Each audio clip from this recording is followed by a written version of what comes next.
दिसतीया भारी नेसुनी साडी, काळजाचं पाणी पाणी करतीया पोरही.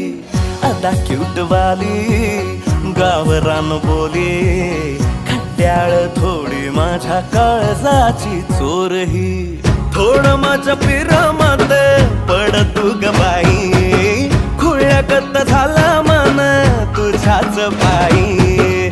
आता मला लागली या लग्नाची घाई, भाई आता बोलू नको अग माझी राणी. होशील का या पठ्याची सोबर घरवाली. मराठमोळी थोडीशी साधी भोळी, स्वागताचा भारी बायको पाहिजे नखरेवाली. मराठमोळी